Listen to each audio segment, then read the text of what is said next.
Bonjour à tous et bienvenue sur une nouvelle vidéo de la chaîne Tesla France 89. Alors aujourd'hui, super vidéo, je suis hyper content. On a eu une mise à jour sur la voiture, donc on est maintenant en 2019.16.3.2 et on va voir un peu ce que ça change et c'est surtout, ça concerne la navigation en autopilote. Un pas de plus vers la conduite autonome, donc ça c'est génial parce qu'il y a pas si longtemps que ça on parlait de ce que Tesla annonçait par rapport à la conduite autonome et tout le monde trouvait Elon Musk très peut-être optimiste sur son planning et je suis très surpris en fait que ça arrive déjà en France, ce pas supplémentaire vers la conduite autonome. Donc on va voir tout de suite en images ce que ça donne. Et toujours un grand merci à tous de nous suivre et d'être de plus en plus nombreux sur la chaîne. Presque 3000 abonnés, on est très contents. N'hésitez pas à liker, à mettre un petit pouce bleu. Et abonnez-vous à la chaîne pour ne rater aucune vidéo. Et cliquez bien sur la petite clochette pour être notifié quand on publie. Alors nous voici dans la voiture avec la note concernant la mise à jour qu'on vient de faire. Donc on nous parle de navigation autopilote qui va suggérer de manière intelligente les changements de voie requis sur votre itinéraire avec des ajustements afin de ne pas avoir à rester derrière des voitures ou camions trop lents. Donc ça c'est quelque chose après, on nous indique qu'on peut l'activer dans les réglages du véhicule, on ira voir tout à l'heure comment ça se passe.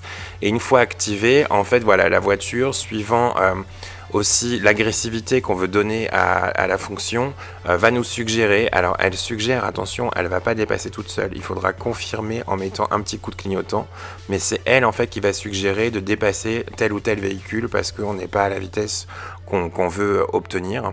Et deuxième point, elle va aussi bifurquer quand il y a un changement d'autoroute par exemple. Donc voilà, ils indiquent bien qu'on peut gérer ce qui est vraiment le côté agressivité. Et voilà, elle va également guider la voiture sur les échangeurs autoroutiers et vers les sorties préconisées en fonction de notre itinéraire. Donc on va voir aussi comment ça se passe au niveau du GPS. Ensuite, en dessous, on a un petit rappel des dernières choses qui avaient été mises à jour lors de la dernière mise à jour. Donc, je sais pas pourquoi c'est resté dans les nouveautés, la rubrique nouveautés. Pour moi, c'est pas nouveau. Il y a la visualisation de la conduite, le franchissement de ligne. Voilà, j'avais fait une vidéo là-dessus la dernière fois. Donc là, on va voir comment était géré le GPS et l'autopilote sans qu'on ait coché cette option. Alors, par exemple, là, on est au niveau du GPS. J'ai mis que je voulais aller au service center Tesla de Chambourcy. Le véhicule est en train de calculer, alors c'est peut-être un peu long, j'ai pas beaucoup de réseau là où je suis, donc voilà, elle cherche l'itinéraire le plus simple, surtout qu'en plus voilà, j'ai une batterie qui est qu'à 31% et j'ai pas assez, donc il faut aussi qu'elle calcule mes stops. Donc voilà, on a la carte qui s'affiche avec le trajet. Vous voyez qu'il y a une partie du trajet qui est en bleu et là j'ai pas coché encore l'histoire de la navigation en autopilote, donc on me propose juste de démarrer l'itinéraire, c'est tout. Ensuite, on va aller dans les réglages du véhicule, donc dans le menu autopilote, et là on voit qu'on a navigation autopilote bêta, qui est donc la nouvelle option qu'on peut cocher. Donc là on nous explique bien à nouveau comment ça fonctionne, on a juste à cliquer oui si on veut l'activer. Encore une fois, attention, c'est une aide à la conduite. Donc là voilà, on nous demande si on veut l'activer à chaque trajet. Ou alors on nous demande, ensuite on nous demande au niveau des changements de voie, voilà, si on veut être doux, moyen ou Mad Max. Donc là, Mad Max, dès que je veux dire qu'il y a une voiture qui est à 1 km/h en dessous de la vitesse à laquelle on veut rouler, allez hop, la voiture elle propose de dépasser parce que c'est insupportable, voyons. Donc voilà, c'est ce qui est indiqué ici. Nous on va tester, on verra bien à l'utilisation ce que ça donne. C'est vrai que des fois, bon, d'être à 105 au lieu de 110 pendant quelques mètres, c'est pas la mort. Plutôt que de faire des changements de fil à chaque fois et de dépasser. Mais on verra un peu ce que ça donne au niveau de l'utilisation. Donc là, je l'ai activé. On va voir ensuite, bon, j'ai fait dérouler un petit peu aussi le menu pour voir s'il y avait d'autres modifications. Donc vous voyez, au niveau de la sortie auto, rien du tout.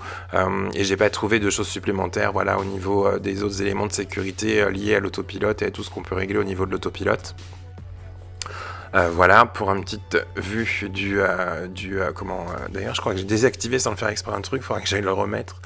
Voilà, donc maintenant, voilà, quand je vais aller sur Tesla Chambourcy, on a à nouveau le calcul qui se fait de l'itinéraire et vous verrez qu'on a un bouton supplémentaire en fait en bas de l'affichage qui est le navigation autopilote.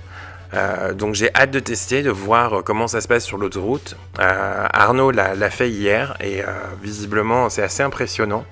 Elle a quitté l'autoroute toute seule, elle a proposé de dépasser quand il fallait, donc un tout petit coup de clignotant pour confirmer, mais c'est vrai que c'est elle qui a proposé. Donc voilà un peu déjà un premier visuel au niveau des écrans et de ce que comment ça se présente par rapport à cette nouvelle option de l'autopilote. Donc voilà, j'espère que ça vous a plu. Et puis à très bientôt pour une nouvelle vidéo et abonnez-vous. Salut, ciao.